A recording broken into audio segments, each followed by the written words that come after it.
Hi welcome back to my mini vlog. ನಾನಿವತ್ತು ನನ್ನ ಮಗಳಿಗೆ ಆಲ್ರೆಡಿ 9 ಮಂತ್ಸ್ ಕಂಪ್ಲೀಟ್ ಆಗಿರೋದ್ರಿಂದ ಅವಳಿಗೆ ಮೊಳಕೆ ಕಟ್ಟಿದ ಕಾಳುಗಳು ಮತ್ತು ರಾಗಿಯಿಂದ ಫುಡ್ನ ಮನೆಯಲ್ಲೇ ಪ್ರಿಪೇರ್ ಮಾಡ್ಕೊತಾ ಇದ್ವಿ.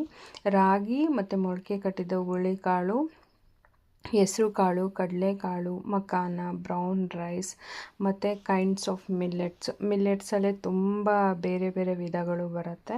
ಅದರಲ್ಲಿ ನಾನು ಎಲ್ಲ ಮಿಲ್ಲೆಟ್ಸನ್ನು ಫಾಕ್ಸ್ಟೈಲ್ ಮಿಲ್ಲೆಟ್ಸು ಎಲ್ಲದೂ ಸ್ವಲ್ಪ ಆ್ಯಡ್ ಮಾಡ್ಕೊಂಡಿದ್ದೀನಿ. ನೀವು ನೋಡ್ತಿದ್ದೀರಾ, ಮಿಲ್ಲೆಟ್ಸೇ ಒಂದು 4-5 ಟೈಪ್ಸ್ ಇದೆ ಇಲ್ಲಿ. ನೀವು ಮಾಮೂಲಿ ಸೂಪರ್ ಮಾರ್ಕೆಟ್ ಅಥವಾ ಈ ಥರ ಬಜಾರ್ಸ್ಗೆ ಹೋದರೆ ಖಂಡಿತ ನೀವು ಮಿಲ್ಲೆಟ್ಸ್ನ ಡಿಫ್ರೆಂಟ್ ಟೈಪ್ಸ್ ತೊಗೋಬೋದು. ಮತ್ತು ಜೋಳ, ಇದು ಸೋರೆಕಾಯಿ ಬೀಜ, ಸೂರ್ಯಕಾಂತಿ ಬೀಜ, ಸನ್ಫ್ಲವರ್, ಪಂಪ್ಕಿನ್ಸ್ದು ಎಲ್ಲ ಸೀಡ್ಸು ಸ್ವಲ್ಪ ಕ್ವಾಂಟಿಟಿ ಆ್ಯಡ್ ಮಾಡಿದ್ದೀನಿ.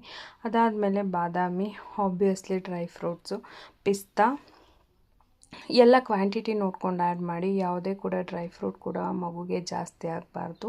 ನಾವಿಲ್ಲಿ ತುಂಬ ಆಲ್ಮೋಸ್ಟ್ ಒಂದು 10 ಸೇರು ರಾಗಿಗೆ ಇದೆಲ್ಲ ಇಂಗ್ರೀಡಿಯೆಂಟ್ಸ್ ಆ್ಯಡ್ ಮಾಡಿರೋದು. ಬಾದಾಮಿ, ಪಿಸ್ತಾ, ಗೋಡಂಬಿ ಮತ್ತು ರಾಗಿ ಫೈನಲಿ ನಾವು ಸ್ವಲ್ಪ ಫ್ರೈ ಮಾಡ್ಕೊತಾ ಇದ್ದೀವಿ.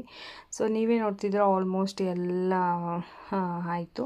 ಇವಾಗ ಇದನ್ನು ನಾವು ಮಿಲ್ಲಿಗೆ ಕೊಡ್ತಾ ಇದ್ದೀವಿ. ಫೈನಲಿ ನಾವು ತುಂಬ ಅರ್ಧ ಚೀಲಕ್ಕಿಂತ ಜಾಸ್ತಿ ಮಾಡಿಸಿದ್ದೀವಿ. ಸೊ ಇದು ಫೈನಲ್, ಇದು ಮಿಲ್ಲಿಗೆ ತೊಗೊಂಡೋಗೋಕ್ಕೆ ಎಲ್ಲದನ್ನು ಮಿಕ್ಸ್ ಮಾಡಿದ್ದೀವಿ. ಆ್ಯಂಡ್ ಅದ್ರ ಜೊತೆಗೆ ರಾಗಿ.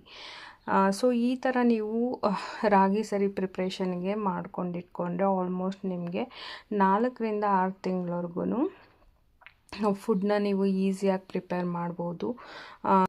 ಮಗುಗೆ ಸ್ವೀಟ್ ಫ್ಲೇವರ್ ಬೇಕು ಅಂದರೆ ನೀವು ಖರ್ಜೂರನ ರಾಗಿ ಸರಿ ಪ್ರಿಪೇರ್ ಮಾಡೋ ಟೈಮಲ್ಲೇ ಆ್ಯಡ್ ಮಾಡ್ಕೊಬೋದು. Thank you for watching my mini vlog. Keep supporting.